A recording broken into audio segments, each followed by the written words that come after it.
ஓம் சத்குருவே சரணவாதியார் மகராஜ்க்கு ஜெய். குருவர்களால் கால ரகசியப்பதி வீட்டில் பார்க்கக்கூடிய விஷயமானது விஷ்ணுபதி புண்ணிய காலத்தோட ஒரு சின்ன ஞாபகம் நம்ம அடியார்களுக்கும் சரி புதுசாக இருக்கிறவங்களுக்கும் இது தெரிஞ்சால் ரொம்ப நல்லது. ஏன்னா விஷ்ணுபதி போய் பெருமாளை பாருங்க கும்பிடுங்க அப்படிலாம் சொல்ல வேண்டிய அவசியம் இல்லாமல் ஒரு சூழ்நிலை இன்றைக்கி உருவாகிடுது குருவர்களால். ஏன்னா வாத்தியார் தான் இந்த விஷ்ணுபதின்ற ஒரு விசேஷத்தை நமக்கு எல்லாருக்கும் எடுத்து கொடுத்தாரு. பட் ஆனால் இது இப்போ எந்தெந்த மூளைக்கும் எப்படி எப்படியோ ஓரளவுக்கு ஸ்ப்ரெட் ஆகி எல்லாம் பண்ணிட்டு இருக்காங்க. பட் ஆனால் கொஞ்சம் நிறைய புதுசாக மசாலாலாம் தடவி பண்ணிட்டு இருக்காங்க. It's okay. பட் ஆனால் வாத்தியார் சொன்ன விஷயம் என்ன, விஷ்ணுபதி புண்ணிய காலம் அப்படி பார்த்துட்டிங்கன்னா, புண்ணிய காலம் அப்படின்னாலே நம்ம முதல்ல ஏதாவது ஒரு புண்ணியத்தை அன்றைக்கி பண்ணி ஆகணும். ஏதேனும் ஒரு புண்ணியத்தை பண்ணால் தான் அந்த புண்ணியம் பன்மடங்காக விருத்தி அடையும். அந்த புண்ணியம் இருந்தால்தான் நம்ம சுகமாக சௌக்கியமாக செல்வ வளத்தோட ஆயுள் ஆரோக்கியத்தோடு இருக்கவே முடியும். வாத்தியார் எப்பொழுதுமே குறிப்பிட்டு சொல்வார், ஒருத்தங்களுக்கு எந்த அளவுக்கு புண்ணியம் இருக்கோ அந்த அளவுக்கு சௌக்கியமாக இருக்கிறாங்க. நம்ம நிறைய பேர் யோசிப்போம்னா நிறைய புண்ணியம் பண்ணுறேன், அப்பப்போ பிரச்சனையாக இருக்கே. நமக்கு முன்னாடி எந்த பேலன்ஸுமே இல்லைன்னா நம்ம இப்போ பண்ணக்கூடிய புண்ணியெல்லாம் ஸ்டோரேஜ் ஆகிட்டே இருக்கும். அது அதிகமாகும் போது தான் நமக்கு எப்போ என்ன தேவையோ அப்போ நிச்சயமாக நமக்கு முன்னாடி இருந்து ஹெல்ப் பண்ணும்.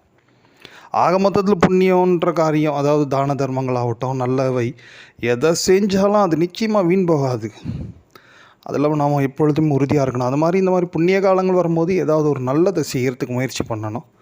அதுதான் ரொம்ப முக்கியம். முடிஞ்ச அளவுக்கு என்ன உங்களால் முடிஞ்ச ஒரு சின்ன கற்கண்டோ பேரிச்சம்பழமோ என்ன முடிவு, ஒரு நோட்டு பேனா பென்சில், முடிஞ்சால் நல்ல அன்னதானம் கூட பண்ணலாம், சுவாமிக்கு ஒரு வஸ்திரம் சாத்தலாம். அந்த மாதிரி நிறைய பூக்களை கட்டி சுவாமிக்கு போடுறது மகா உத்தமம். அது கீழே போடுறத விட சுவாமிக்கு பூக்களை கட்டி போடுங்க, அது ரொம்ப உத்தமம். ஸோ இந்த மாதிரியான சில காரியங்கள்லாம் பண்ணலாம். சரி, பொதுவாகவே இந்த விஷ்ணுபதி புண்ணிய காலம் அப்படின்னு என்ன அப்படி பார்த்துட்டிங்கனாலே வாத்தியார் நிறைய விஷயங்கள் சொல்லியிருக்காரு. இருந்தாலும் இன்றைக்கி ஜோதிடம் கலந்து ஒரு மசாலாவாக கொடுத்தா தான் நிறைய புதுசாக இருக்கிறவங்களுக்கு ரொம்ப அது ஒரு பிடிக்குது. அதன்படி பார்த்துட்டிங்கன்னா இந்த விஷ்ணுபதி புண்ணிய காலம் வரக்கூடிய காலமே பார்த்திங்கன்னா இந்த கால சக்கரம் இருக்குது பாருங்கள், மேஷம் முதல் மீனம். அதில் ஸ்திர வீடுகள்னு சொல்லக்கூடிய ரிஷபம், சிம்மம், விருச்சிகம் அண்டு கும்பம், இந்த 4 வீடுகளும் ஸ்திர வீடுகள், சரஸ்திரம். அந்த ஸ்திர வீடுகளெல்லாம் சூரிய பகவான் எப்பொழுதெல்லாம் சஞ்சாரம் பண்ணுறாரோ, அதாவது ரிஷப மாதம், சிம்ம மாதம், விருச்சிக மாதம் அண்டு கும்ப மாதம், இந்த 4 மாதங்களும் விஷ்ணுபதி புண்ணிய காலம். ஆரம்பத்தில் அந்த 4 மாதங்களோட ஆரம்ப நாள், முதல் நாள் விஷ்ணுபதி புண்ணிய காலம்ன்ட்டு பெரியவங்க சொல்லியிருக்காங்க. அதை தான் வாத்தியாரை நமக்கு எடுத்து சொன்னாங்க. இந்த ஸ்திரம் மீன்ஸ் என்னென்னா மாறாத, அதை தான் வாத்தியார் ஒரு பெரிய அற்புதமான ஒரு வாக்கியத்தை சொல்லுவாங்க அடிக்கடிக்கு. மாறாத பொருள் ஒன்று உண்டு மாந்தர்கள் மாலின்றி யாதொன்றும் இல்லை. அதாவது அதோட அர்த்தம் என்ன பார்த்துட்டிங்கன்னா, மாறாத ஒரு பொருள் இந்த உலகத்தில் இருக்குதுன்னா அது மால் சுவாமி பெருமாளை தவிர வேறு எதுவுமே இல்லை. எல்லாமே மாறிண்டே இருக்கும். இருக்கக்கூடிய பணமாகட்டும், இளமையாகட்டும், அழகு என்ன இருந்தாலும் எல்லாமே மாறிண்டே இருக்கும். ஆனால் மாறாத ஒன்றுன்னா இருக்குதுன்னா அது பெருமாளோட திருவடி தான் அப்படின்றாரு. ஸோ அதை தான் இந்த விஷ்ணுபதி ஸ்திர வீடுகளில் சூரிய பகவான் ஆத்மகாரகன் எப்பொழுதெல்லாம் சஞ்சாரம் பண்ணுறாரோ ஸ்திரமாக இருக்கக்கூடிய ஒரே விஷயம் பெருமாளோட திருவடி அப்படின்ட்டு சொல்கிறது தான் இதோட ஒரு தத்துவம், தாத்பரியம் ஜோதிட ரீதியாக. கூடுதலாகவும் இன்னொரு பெரிய விஷயம், 2, 5, 8, 11 காலபுருஷனோட வீட்டில் தான் இந்த விஷ்ணுபதியே வரும். இது ஏற்கனவே கூட நம்ம பார்த்துருக்கோம். இந்த 2, 5, 8, 11 இந்த வீடுகளுக்கு பேர் என்னென்னா பணபரஸ்தானம்.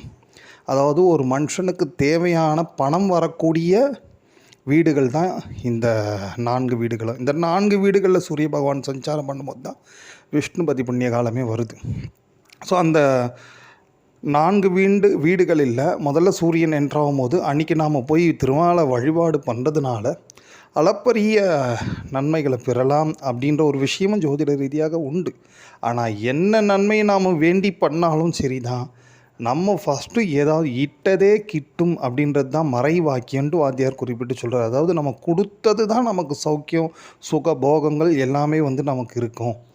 நம்ம யாருக்குமே ஈயவே இல்லை, ஈதல் இசைப்பட வாழ்தல் அப்படின்ற ஒரு எண்ணமே இல்லாமல் வாழ்ந்துட்டு ஏதோ சுவாமி போய் சுற்றிட்டு வந்தால் எல்லாம் கிடச்சிரோன்ட்டு நினச்சிண்டு அப்படியே காலத்தை ஓட்டிட்டோன்னா நிறைய பேர் யோசிக்கலாம். ஏன்னா எங்களால் பெருசாக எதுவும் முடியாது. பெருசாக எதுவுமே பண்ண வேண்டாம். கொடுக்குற எண்ணத்தை அன்றைக்கி பெருமாள் கிட்ட போய் நான் அந்த எண்ணத்தையாவது எனக்கு கொடு, என்னால் முடிஞ்ச அளவுக்கு நான் என்னால் இயன்ற அளவுக்கு இல்லை இயலாதவர்களுக்கு, இந்த குறிப்பிட்ட ஒருத்தங்களுக்கு தெரிஞ்சவங்களுக்குன்றதை விட இயலாத அது யார் எப்படி ஒன்றா இருக்கலாம், அந்த இயலாதவர்களுக்கு நம்ம கண்ணில் தென்பட்டாங்கன்னா அவங்களுக்கு ஏதேனும் நம்மளால் முடிஞ்ச சின்ன சின்ன உதவிகள் பண்ணக்கூடிய ஒரு மனப்பக்குவத்தையும் மனோநிலையை நம்ம வளர்த்துட்டோம் வச்சிங்களேன். அதுக்கு தாங்க இந்த புண்ணிய காலம்லாம் வந்துட்டே இருக்குது. இதை மாதிரி நிறைய புண்ணிய காலங்கள் உண்டு பஞ்சாங்கத்தில். ஒவ்வொரு புண்ணிய காலம் நமக்கு உணர்த்தக்கூடிய விஷயங்கள் நம்ம புண்ணியத்தை செய்யணும் அப்படின்றது தான். ஓம்.